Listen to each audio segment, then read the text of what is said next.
xin chào tất cả các bạn. Chào mừng các bạn đã quay trở lại với channel của mình. Thì video ngày hôm nay thì mình sẽ làm một thử thách, đó chính là thử thách đúc thân làm slime. Thì nguyên liệu chúng ta chuẩn bị sẵn đó chính là được thấy đây, những cái nguyên liệu mà mình đã cho hết vào đây rồi, và chúng mình sẽ cùng bốc thăm nhé. Trong này có khoảng 15 là 14 lát thăm nhé. Thì mình bốc cái gì mình sẽ cho luôn vào đây nhé. Đây là răm đầu tiên 14 hay 15 ấy. À, keo. Trời đang mưa. Mình rất là may mình đã bốc được keo ngay đầu tiên. Thì mình hết keo sữa rồi cho nên mình sẽ sử dụng cái keo mình đã pha sẵn. Mình có mỗi keo gold thôi, keo màu gold. Ok, có rất là ít thôi ấy. Màu rất là đẹp. Bốc gì là cho luôn vào đây. Hot lắm các bạn ạ. Cho mẫu gì cho các khỏi cho luôn ta. Chom này thôi, cho mình cho cuối nhé, cho sâu ấy. Chom cái này đi, này nhỏ nhỏ yêu màu hồng.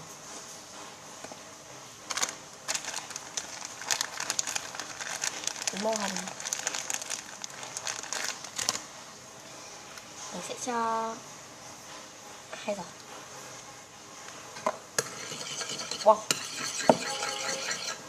Wow, các bạn ơi, màu đẹp lắm. Màu hồng với màu vàng bao giờ pha cũng đều ra màu đẹp hết đấy. 1, 2, 3, mình đã bốc được 3 lá rồi. Thì có 15 đi, 15 đúng không ạ? Mình sẽ bốc 10, đúng không? Sữa rửa tay.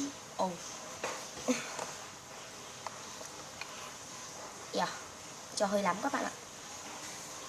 Một cái nấc này đã gần bằng cái keo ấy. Công nhận màu keo nó rất là đẹp luôn. Thơm quá các bạn ạ, thơm mình nho. 1, 2, 3, 4. Đây là thứ 5.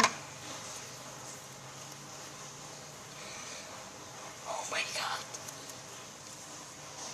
Các bạn nhìn thấy màu xanh. Màu xanh thì mình sẽ lấy ở đây.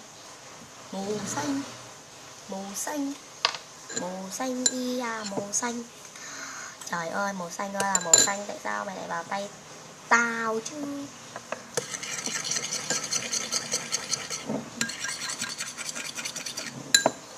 Vẫn chưa có màu gì hết. Cho thêm màu xanh. Màu xanh.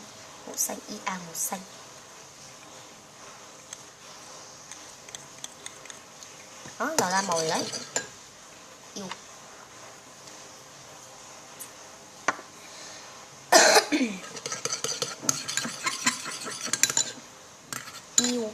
Giờ nó lại quay trở lại với cái màu nó hơi bị ghê một tí.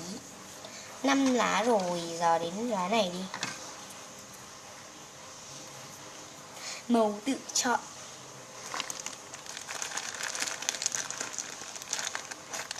Mình xin thề luôn chứ mình không nói lẻ đúng nha. Một giọt thôi. Mình sợ ghê lắm. Mình ghê cái kiểu màu linh tinh lắm các bạn ạ. Đây. 1, 2, 3, 4, 5, 6 lá rồi. Thế là mình sẽ bốc và mình sẽ rơ ra cho các bạn xem. Nail đất sét. Chả biết đây rồi. Cho hết luôn. Còn có chút xíu thôi à. Cho hết luôn.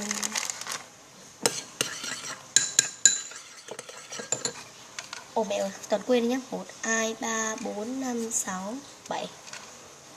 Lá thứ 8 đi.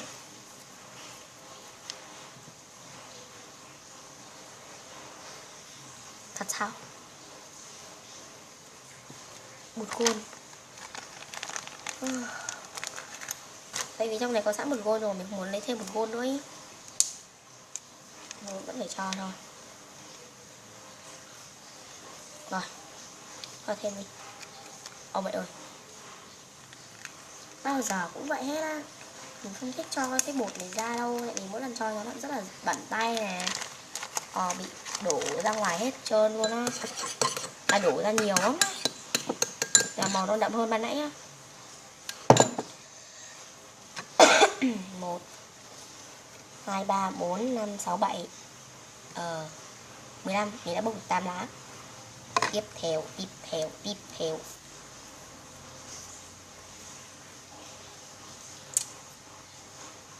Không thể tin nổi.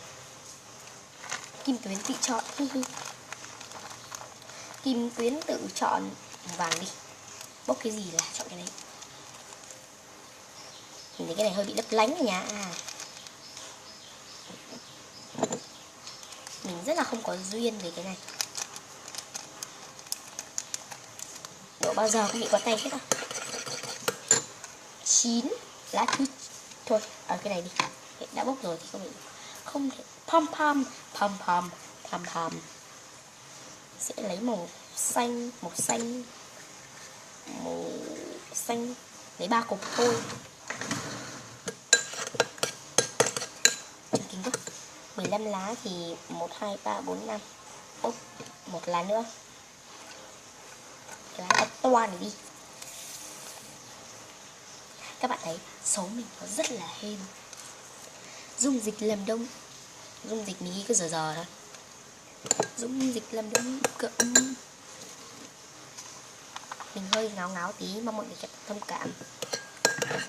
Quá ngáo rồi hơi nữa.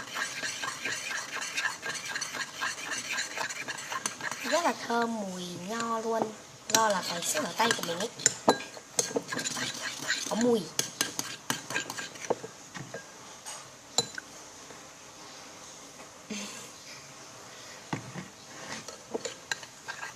Mình đi tí xem nó có kiểu là đi thì nó có lóa đó. Lúc mỗi lần đi là lóa mặt cực kỳ luôn.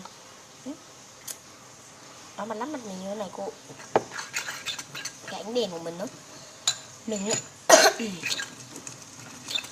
nhiều khi mình nói giọng miền Nam là do là mình thích uốn này thích điệu ấy, nhưng mọi người thông cảm nữa nhé. Ồ mẹ ơi, bị gọi là cứng rồi. Khủng khiếp không? Trời ơi, thử thách thất bại rồi. Nhưng mà thơm quá các bạn ạ. Thơm quá ấy. Vì nó lắm cái. Hay là do lắm cái sữa rửa tay đó nhở. Nó khá là ít. Cái màu bạn nhìn là xấu kinh luôn. Vẫn ánh một gold chứ. Rồi, giờ mình sẽ trang trí chom. Ok, tạm biệt các bạn trong clip hôm sau nhé. Bye bye.